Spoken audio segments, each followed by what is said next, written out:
लज्जा गई। कहा, हे संत देवता, कैसे आना हुआ?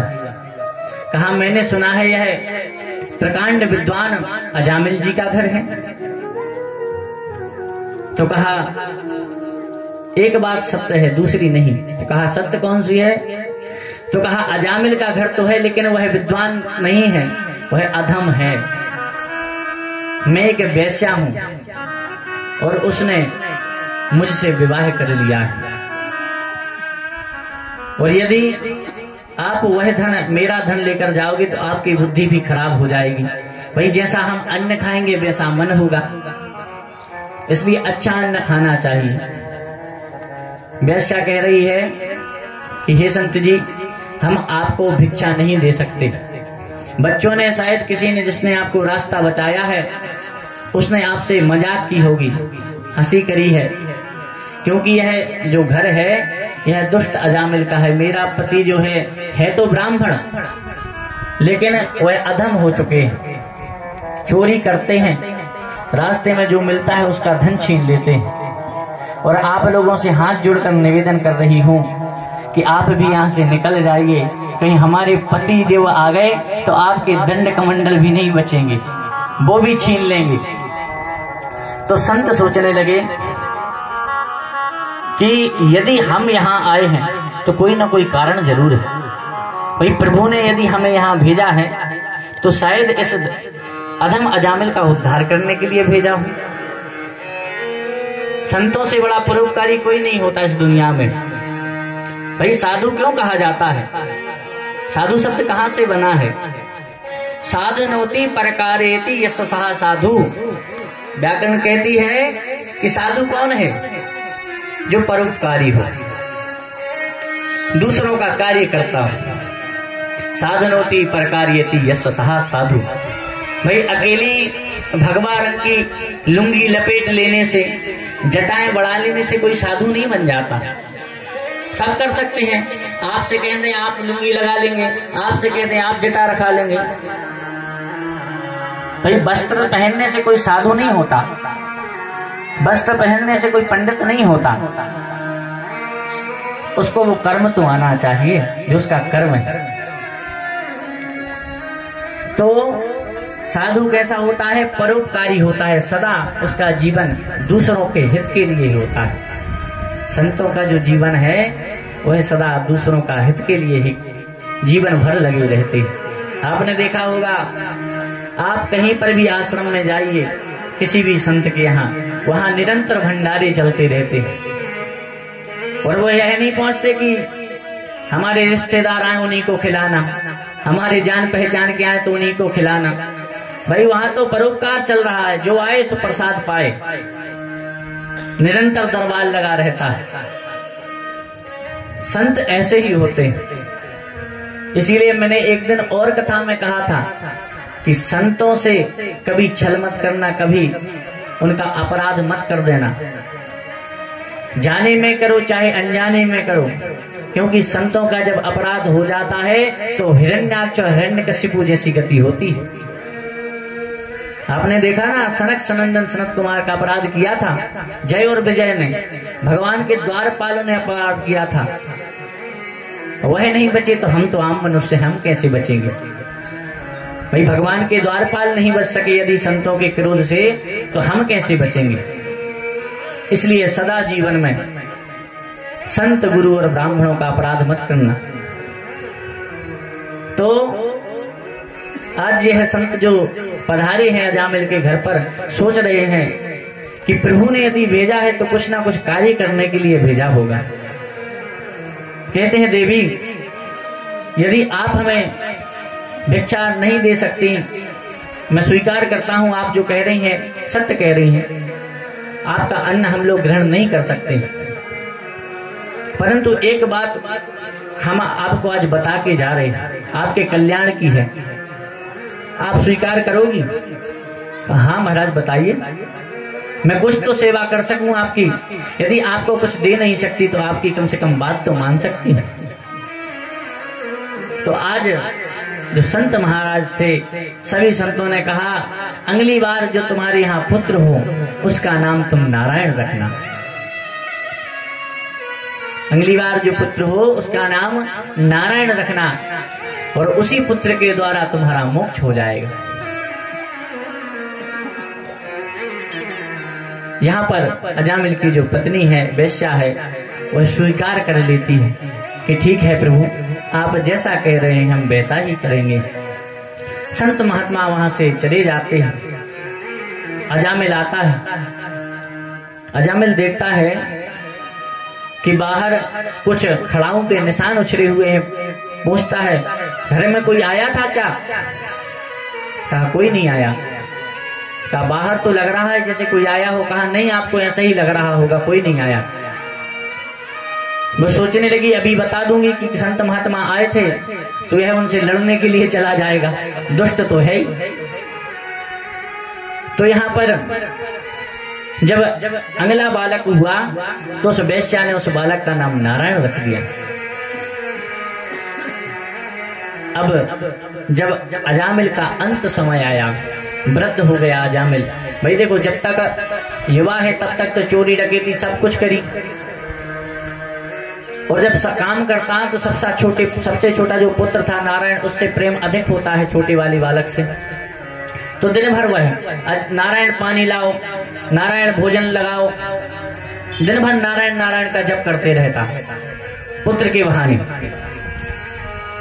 अंत समय आया तब भी वह अपने पुत्र को पुकारने लगा। मरने वाला है और मरते हुए नारायण नारायण पुकारा, हे नारायण कहाँ हो, इधर आओ। कह तो अपने पुत्र से रहा है, लेकिन उसका नाम नारायण रखा हुआ। अब जो उसकी मृत्यु हुई तो वहां पर यमराज के जो दूत हैं, यमराज के जो दूत आते हैं लेने के लिए, पास लेकर के गले में फंदा डालकर ले जाते हैं। तो वह यमराज के दूत वहां पधारे, और वहीं पर भगवान के पार्षद भी रथ कर लेकर के पधारे। अब देखिए, भगवान के पार्षद रथ लेकर आए हैं और यमराज के पार्षद भी पधारे, यमराज के दूत भी आए हैं। जैसे ही दूतों को देखा तो यमराज के जो दूत हैं उन्होंने पार्षदों से पूछा, तुम कौन हो भाई? लगते तो हमारे जैसे हो, 4 हाथ तुम्हारे भी हैं। कौन हो तुम? यह तो हमारा काम है, हमारा डिपार्ट है, तुम कहां से आ गए? भाई जो मृत्यु लोक में मरता है तो यमराज का ही काम है ना उसको ले जाना। तो कहा तुम कौन हो? तो कहा हम भगवान नारायण के पार्षद हैं और हम इस अजामिल को लेने के लिए आए। कहा नारायण के पार्षद और इस दुष्ट अजामिल को लेने आए? तो कहा हम इस दुष्ट अजामिल को लेने आए। कहा क्यों? यह तो बड़ा पापी है, इसने जीवन भर पाप किए हैं, अपनी माँ बाप को दुख दिया, अपनी पत्नी को दुख दिया, इसे तो नरक भोगना चाहिए। कहा सत्य कह रहे हो तुम, इसने दुख तो सबको दिया, लेकिन भगवान ने कहा है कि अंत में यदि कोई अंत समय में मेरा नाम ले ले उसे मेरी गति प्राप्त होती है, मेरा धाम प्राप्त होता है। तो इस दुष्ट अजामिल ने जीवन भर तो पाप किए हैं, परंतु अंत में नारायण नारायण का नाम लिया है। अरे कहा तुम लोगों कोई गलत फहमी है। तो कहा कैसी गलत फहमी? अरे कहा वह तो अपने पुत्र का नाम ले रहा था, आपके भगवान नारायण का नाम नहीं ले रहा था। तो कहा देखो हम वो कुछ नहीं जानते भाई, इसके पुत्र का नाम तो आज नारायण रख लिया इसने 2-10 साल में, लेकिन हमारे जो भगवान हैं उनका नारायण नाम तो अनादि है और अनंत काल से है। इसलिए भले ही इसने पुत्र के रूप में नारायण कहा हो, लेकिन इसने भजन भगवान का ही किया है, इसलिए यह जाएगा तो हमारे साथ। अब जब भगवान के पार्षद उसे ले गए तो यहाँ यमराज के जो दूत हैं वह यमलोक में पधारे, और यमलोक में जैसे ही आए तो सबसे पहले तो उन्होंने अपना जो पास रहता है फंदा उसको फेंका यमराज के सामने। कहा आज से तुम्हारी नौकरी छोड़ दी। कहा क्यों? कहा एक बात बताओ, इस डिपार्ट या ऐसे लेने वाले जो पृथ्वी लोक में व्यक्ति मरते हैं उनको लाने वाले डिपार्ट कितने हैं? तो कहा क्यों, एक ही तो है, हमारी ही तो चलती है भाई, कोई मरता है तो हम ही ले जाते हैं। ऐसा क्यों पूछ रहे हो? अरे कहा वहां लेने गए थे तो 2 और 4 हाथ वाले आ गए वहां पर, पीले पीले वस्त्र पहने थे और कहने लगे नहीं इसको तो हम ले जाएंगे, इसने नारायण कहा है। तो यमराज जी ने कहा अरे आराम से उच्चारण करो। कहा क्यों? कहा नरक जो दुष्टों से भरा पड़ा है, यदि किसी ने सुन लिया नारायण तो उसको अभी यहाँ से पूरा नरक खाली हो जाएगा, फिर हम क्या करेंगे? तो अच्छा कितना प्रभावशाली नाम है। कहा हाँ, यदि भगवान का नाम सदा जीवन में लेते रहें तो कल्याण हो जाता है। तो आज अजामिल को भी भगवान का धाम प्राप्त हुआ है, भगवान की गति प्राप्त हुई।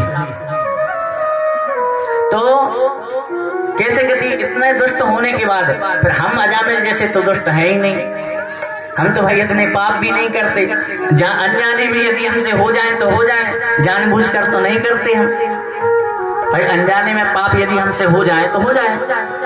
तो अजामिल इतना दुष्ट जब भगवान का अंत में नारायण लेकर के तर सकता है तो हम क्यों नहीं तर सकते? लेकिन शर्त एक ही है, जब अंत समय आए तो केवल भगवान का स्मरण हो और किसी का स्मरण ना हो।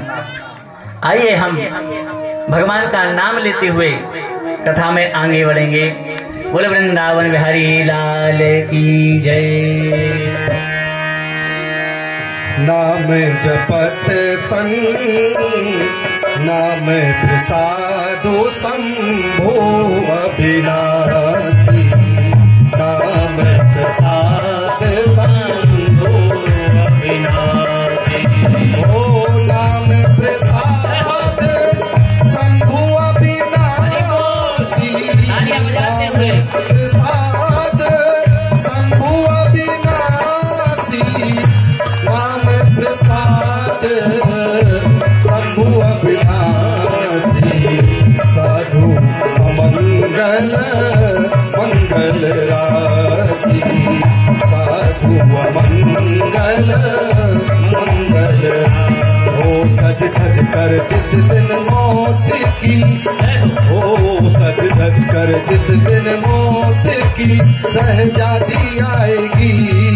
हाथी काम हो ना सोना काम आएगा, ना चांदी आएगी। सज धज कर जिस दिन मौत की सहजादी आएगी, ना सोना काम आएगा, ना चांदी आएगी।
मिट्टी का तू सोने के सामान है तेरे, मिट्टी का तू सोने के सामान है तेरे। ओ मिट्टी की काया, ओ मिट्टी की काया मिट्टी में एक दिन समाएगी। मिट्टी की काया मिट्टी में एक दिन समाएगी। ना सोना काम आएगा, ना चांदी आएगी। ना सोना काम आएगा, ना चांदी आएगी। ना सोना काम आएगा, ना चांदी आएगी।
गुनगुनाएगी, दिल की धड़कन में मौत जिस दिन गुनगुनाएगी। सोना कम आएगा ना चांदी आएगी, सोना कम आएगा ना चांदी आएगी। सज धज कर जिस दिन मौत की, ओ सज धज कर जिस दिन मौत की शहजादी आएगी, शहजादी आएगी। ना सोना कम आएगा ना चांदी आएगी, ना सोना कम आएगा ना चांदी आएगी, ना चांदी आएगी, ना चांदी आएगी, ना चांदी